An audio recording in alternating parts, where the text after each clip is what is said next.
Let's start off with some football. First of all, Fernando, are you going first, or are you going to let Gilbert go first here?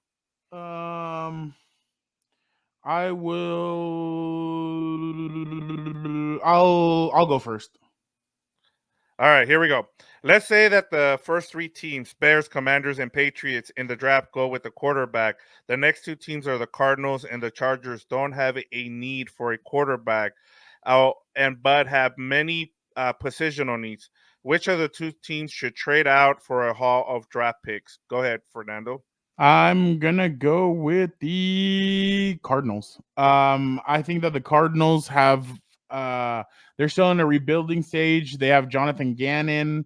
I think the Chargers are kind of more. I mean, they're on their own Jim Harbaugh clock, but I feel like the Cardinals should pull back. I think they should go get more picks. I think they should get more players. I still think they're, especially with the Rams, the even the Seahawks and the 49ers in your division. I think they should pull away a little bit and kind of be like, you know what, let's keep on building this. I didn't think it was a bad first year under Jonathan Gannon. I thought they showed some stuff, but they did trade away some players like Isaiah Simmons and some other guys like that. I think they still need some cornerback help. I'm still going to say I think they need some offensive line help. I know obviously Marvin Harrison Jr. would be a huge get for them, but the receiving room isn't all that good for them, but I still think that they have a ways to go, and I think they should peel back, get some more draft picks, accumulate more talent, and try and help get them out of there. But I would go with the Cardinals. I think it's more important for them to kind of retool and rebuild because they're in a rebuild. I know they have Kyler Murray. I know they're paying him all that money, but they're in a rebuild. Fernando. So are the Chargers somewhat. So I will go with the Chargers to trade. I'm not saying the question is from these two who should do it. I think it should be the Chargers because no way you pass up Marvin Harrison Jr. People are talking about this guy like he's the best prospect of the last 10 years. So also debate too. I don't think Kyler Murray should be that guy, but they're going to keep him. We also where all signs are pointing.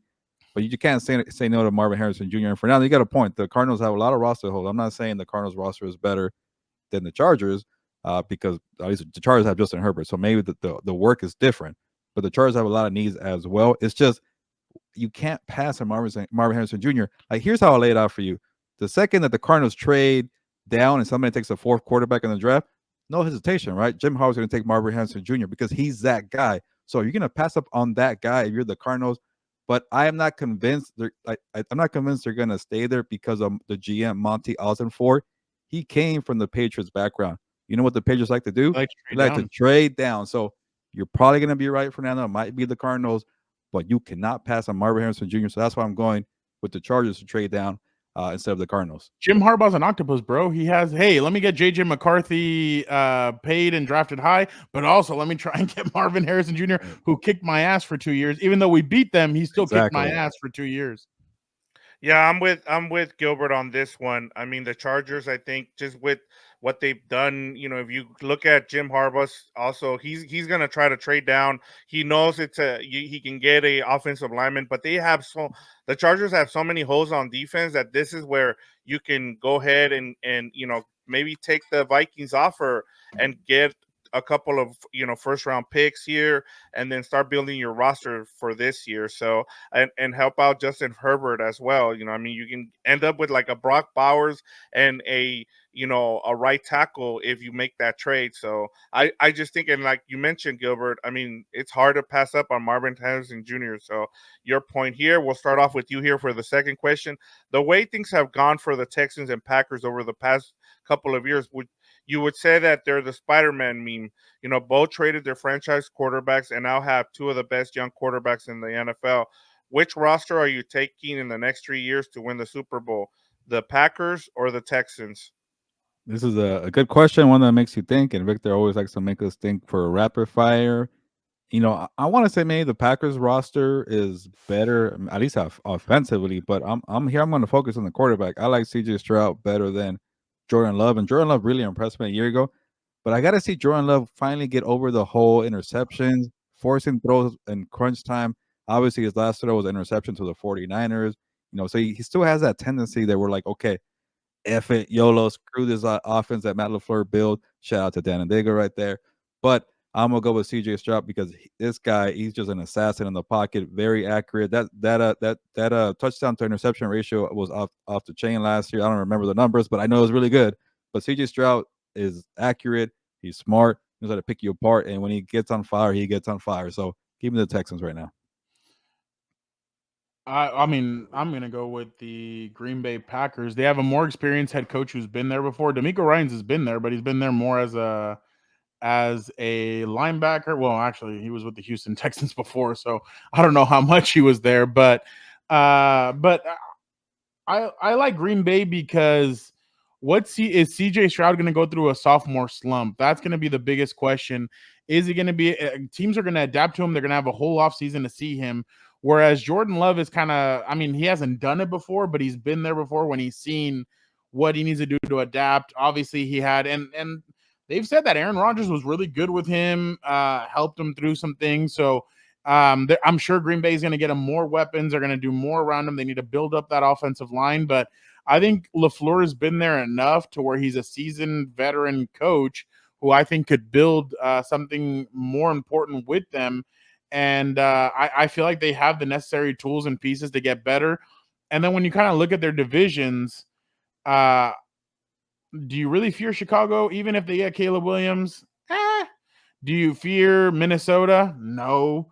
Do you fear Detroit? Not really. I mean, Detroit could be a one-year wonder, and next year it could all unravel. Whereas, I mean, I guess you have the Jaguars on the other division, you have the Colts, and you have the Tennessee Titans. The Tennessee Titans are kind of like, the Colts will challenge. They always do.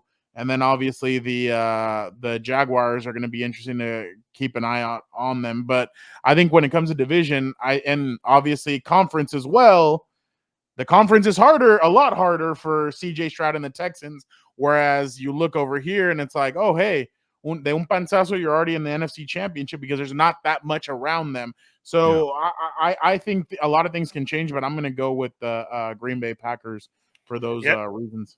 and that's why you get the point there, Fernando. As you mentioned, it's easier to go through the NFC, and also you look at that roster for the Packers. There's only one player over 29 years old, so it's a young roster that they can build over for the next 3 years, and then you're starting to see actual guys. Free agents go to Green Bay and sign. You saw Josh Jacobs. You saw the safety that they got as well. Before, the Packers were not known for as a free agency destination. So The gymnast, her husband went to the Bears, right? Yeah, yeah. yes, That's yeah, Simone Biles. Learn their name. There you go. yeah, Yeah. there we go. My, All right, guys, up tied Nobody up wants 1-1 as we go I know to our Rhea Ripley. third. I know Becky Lynch. I know Doug Okay. Rose. I All know right. all those Just people. just watch the women's Elite Eight tonight. And you're good, Fernando. Okay. It's Yeah, going on right now. How am I I, supposed to I watch know. I know. it? I kind of want to watch actually for the first time in a while. In a while. I just. I'd rather all right, tune guys. in at Before Raw, we but get in okay. trouble here, I know. let's get on to the next LSU, question. Iowa, man. I gotta watch. Oh, you Yeah, want trouble? I can bring trouble in. In a bit, but yeah. keep it going. All right, here we go. All right, Fernando. Which team not picking in the top 10 of the NFL draft should trade up to the number 4 or number 5 pick for a quarterback? Raiders, Broncos, Vikings, or none? Raiders. That's simple. It's the Raiders. You have Devonte Adams who's sitting there, and he's kind of like, all right, I said I want this coach, or we said that we wanted this coach here, but what the hell? I was promised Derek Carr. I didn't get Derek Carr. Derek Carr was here for a year, and then he got shipped out. Cool. I got AOC. I don't know which AOC. I mean, AOC is just not that guy, I think. And I think he's kind of like, hey, what the hell? Like, I need a quarterback. I'm in on the back end of my career. I need someone here to help me to get me to the playoffs. I want to be in the playoffs. I mean, he was spoiled in Green Bay. They were in the playoffs a lot. They were in some of those games late in the seasons. And here he missed the playoffs. He hasn't really been in it. So they need to get, and not just for him, but for the team in general. You bring in Tom Telesco. You need a quarterback. Regardless of how you feel of Tom, if he was good, if he was not, he always had a quarterback. Whether he inherited Phillip Rivers or whether they got Justin Herbert, but they always had a quarterback. Devontae Adams, I'm sure is getting, and we've already heard a lot of stuff. Devontae's only been there for 2 years, going on to his third. There's been a lot of stuff coming out that maybe this offseason he's gonna, if the Raiders don't get a quarterback, he'll want to be traded. We asked Adam Hill, we asked Paul Gutierrez, and they were, one of them said he's staying for sure. The other one said, I don't know. I think if this goes the way that he doesn't want, he may ask for a trade. So I think the Raiders definitely need to get this done. If not, he really is going to start looking elsewhere and being like, you know what? I want to get moved. I don't believe in this project anymore. So even though he's the one that co-signed the head coach, but I definitely think it's the Raiders. So one more time, is it which team will or which team No, should? which team not picking should jump Should. up quarterback. All right, that's I Should need. trade up, yes. Okay, I gotta clarify because they can't do it. But should is the Denver Broncos. You have Jarrett Stidham as your quarterback number one right now. Who? You have to move up. But the whole Russell Wilson dilemma screwed them over for resources. They don't have draft capital. They don't have salary cap. They can't really do much. They're probably hoping and waiting somebody falls to them. But hey, you want to get, Sean Payton, he didn't join the Broncos to like rebuild for 3-4 years. That's kind of what it takes to rebuild this mess that George Patton created there. But so I think Sean Payton's going to get aggressive and say, take every first round pick available from 2025, 26, 27, and move up because it's Jarrett Stidham, Fernando. That is Russell Wilson. That guy just destroyed the Denver Broncos when it comes to draft capital and cap space. So I don't know if they're gonna do it because I'm like, should we give away our draft capital because we don't have any right now? Maybe for the future, it could really, especially if you get the wrong quarterback and you trade up. But they have Jarrett Stidham. Make a move. By the way, real quick, Vic, I showed Jeff Miller, our compa, that video of Russell because Jeff is huge into working out. He's like, first thing he's like, is he wearing sunglasses indoors? Yeah, and then he's like, unbelievable. I just started laughing. I'm like, yep, it is unbelievable. So go ahead, man. I was gonna say, I think part of the problem here too, if it's the Raiders and the Broncos, I mean, would the Chargers trade with them? I mean, are you gonna trade with the Broncos or the Raiders? I think I think it would depend on if they gave him something like a book. Like that's the thing that would be interesting. Joe Ortiz and Tom Telesco on the phone with each other. Exactly. That would be interesting. But I don't think. I think if the Chargers got enough of a haul where they said, okay, this is enough, I'm sure they do business with anybody. It's just, will this be enough to do or not? I mean, look at all the crap that the Bills are getting now from Chiefs fans, and Chiefs fans and Bills fans didn't give a rat's ass about each other back in the late 2000s. And now everybody's kind of giving them crap because they've been rivals. But here it's like an actual rivalry. I think the Chargers would trade if the picks are there and everything's there. I think they would make that trade.